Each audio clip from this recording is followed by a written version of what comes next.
Magandang gabi po sa bawat isa sa atin. Ito po si Pastor J. Ferdinand Imoahe, ang inyong pong classmate sa Religious Belief in the Philippines at naatasan sa akin na i-report ang patungkol po sa Philippine Independent Church. At ito po yung atin pong pag-uusapan sa pagkakataong ito.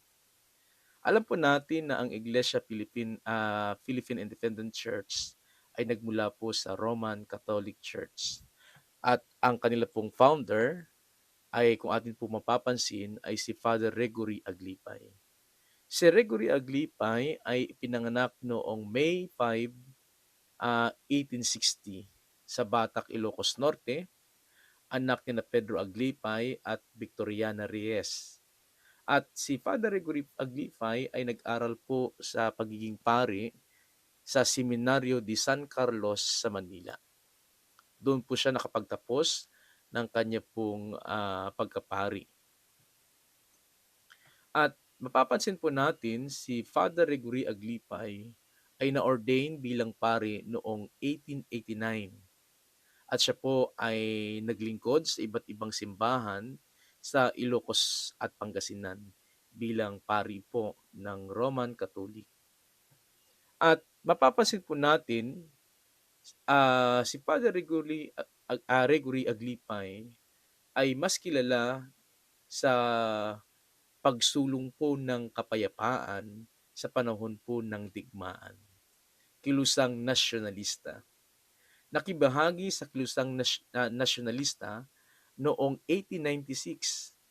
Naglingkod bilang kapitan ng mga katipunero sa Ilocos.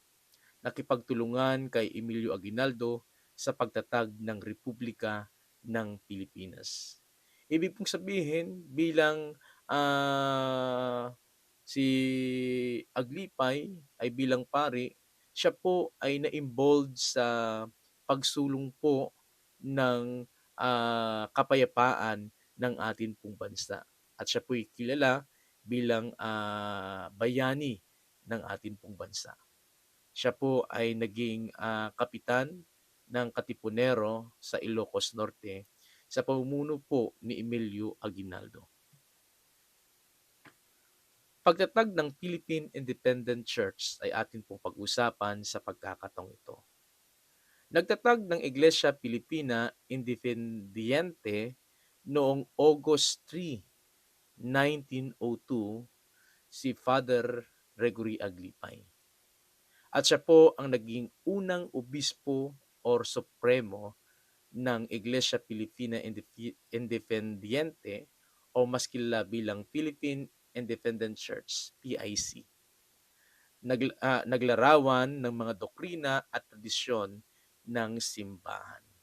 Siya po ang una. Ano ba ang reason kung bakit si Father Gregory Aglipay ay kumalas sa pamumuno ng Roman Catholic Church? Yan ay atin pong pag-uusapan sa mga susunod po na slide ng atin pong report.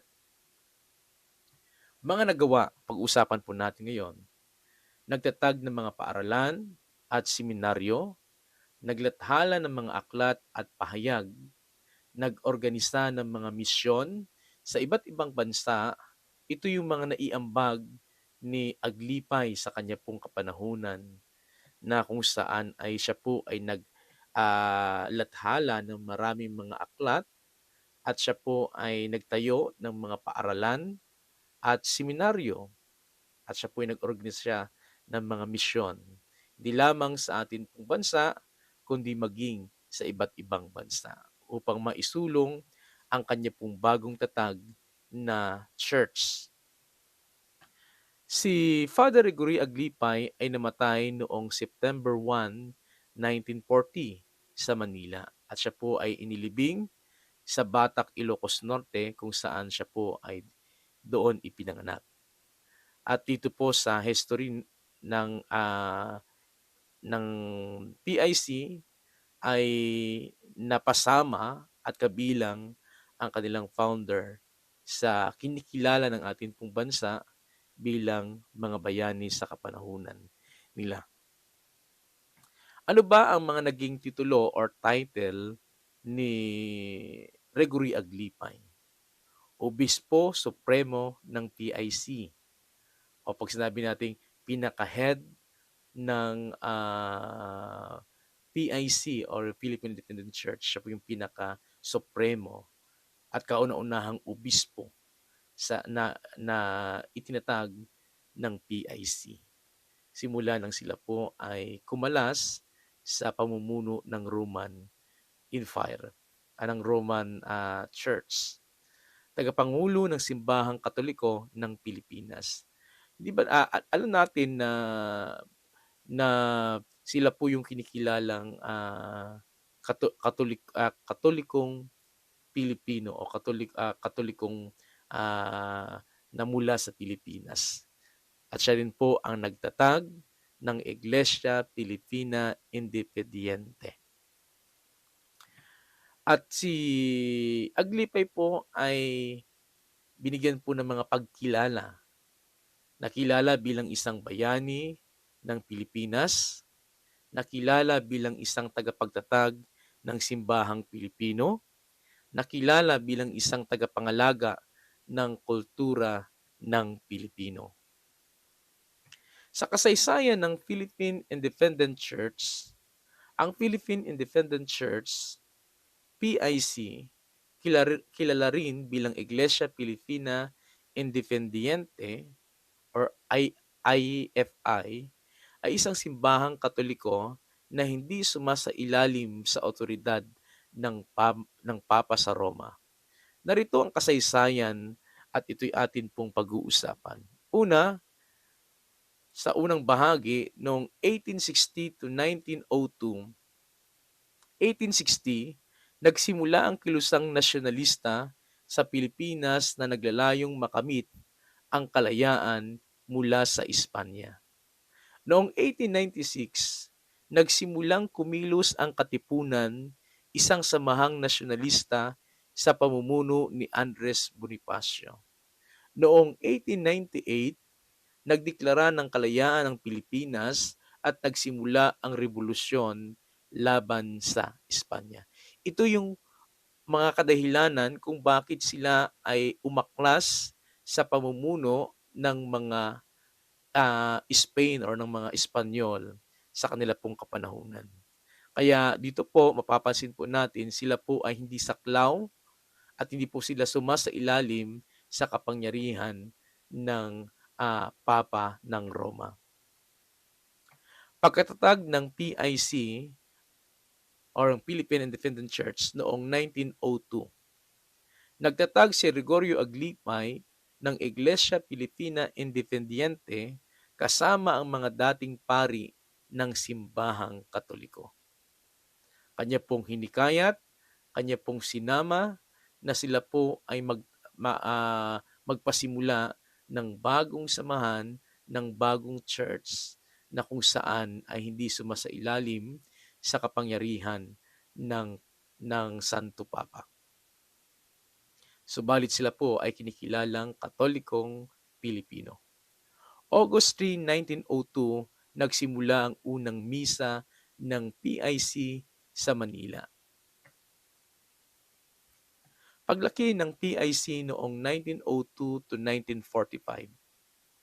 Noong 1902 to 1918, lumaki ang Philippine Independent Church sa ilalim ng pamumuno ni Aglipay. Noong 1918, naging Supreme Bishop si Aglipay ng kanyang itinatag na church. Noong 1930s, nagkaroon ng mga misyon sa ibang bansa ang PIC sa pagpapalaganap ng kanila pong pananampalataya at pananaw sa kanila pong samahan. Panahon ng ikalawang digmaang pandaigdigan noong 1941 to 1945, noong 1941 nagsimula ang pananakop ng Hapon sa Pilipinas. Noong 1942, naging kasangkot ang PIC sa kilusang resistensya na kung saan ay sumasalungat sa pananakop ng mga Hapon. Muling pagtatag ng PIC. Ito 1945 sa kasaysayan. 1945 matapos ang digmaan, nagpatuloy ang PIC o Philippine Independent Church sa paglaki ng kanila pong samahan. Noong 1950s to 1960s, nagkaroon ng mga pagbabago sa kanila pong simbahan. Noong 1990s, nagkaroon ng mga pagkakaisa sa ibang simbahan. Ibig pong sabihin, sila po ay nagkaroon po ng partnership, nagkaroon po sila ng layunin na ma-involve sa mga iba't iba pang mga simbahan. Kasalukuyan, ang Philippine Independent Church ay isa sa mga pinakamalaking simbahan sa Pilipinas. Mayroon itong mga misyon sa ibang bansa, gaya na sinabi ko po kanina. Nagpapatuloy ang PIC o Philippine Independent Church sa paglaki at pagpapalakas ng pananampalataya ng mga Pilipino. Mga mahalagang tauhan ng Iglesia Pilipina Independiente kung paano ito naitatag ang kanila pong samahan. Una po sa pamumuno ni Gregorio Aglipay, ni Andres Bonifacio, isa sa mga naging ah,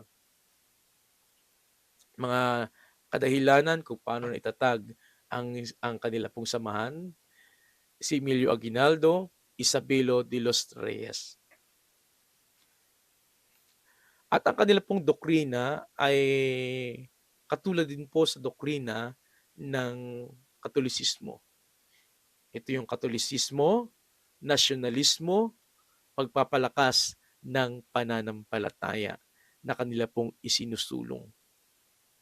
Narito ang mga kalakasan at kahinaan ng Philippine Independent Church o PIC o Iglesia Pilipina Independiente or IFI.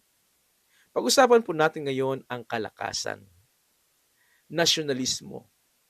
Ang Philippine Independent Church ay nagtataguyod ng pagmamahal sa bansa at pagpapalakas ng kultura ng Pilipino. Pagpapalakas ng pananampalataya, nagbibigay ang PIC ng mga programa upang palakasin ang pananampalataya ng mga miyembro. Kasangkot sa komunidad, aktibo ang Philippine Independent Church sa mga proyektong pangkomunidad tulad ng edukasyon, kalusugan at kabuhayan. Pagkakaisa, nagtataguyod ang Philippine Independent Church ng pagkakaisa sa pagitan ng mga miyembro at ibang simbahan. Tradisyon, nagpapanatili ang Philippine Independent Church ng mga tradisyon ng simbahang Katoliko na may halong kulturang Pilipino. Pag-usapan naman po natin ngayon ang kahinaan. Pagkawatak-watak, nagkaroon ng mga pagkawatak-watak sa loob ng simbahan o pagkabahabahagi sapagkat meron po mga iba't ibang kadahilanan, kakulangan sa pinansyal, nagkaroon ng mga problema sa pinansyal ang Philippine Independent Church. Pagkakasalungat sa Roma, hindi kinikilala ng simbahang Katoliko sa Roma ang Philippine Independent Church. Kakulangan sa mga pari. Nagkaroon ng kakulangan sa mga pari at mga pinuno ng simbahan ang Philippine Independent Church kung kaya't sila po ay humirang o nagtalaga ng mga paring babae. Pagbabago sa pananampalataya. Nagkakaroon ng mga pagbabago sa pananampalataya ng mga miyembro. Ibig pong sabihin, yung iba ay nakakilala sa Panginoon sa ibang church at sila po ay doon nagpagamit, doon po sila naglingkod sa Panginoon. Mga hamon na kinakaharap ng Philippine Independent Church ay atin pong pag-uusapan.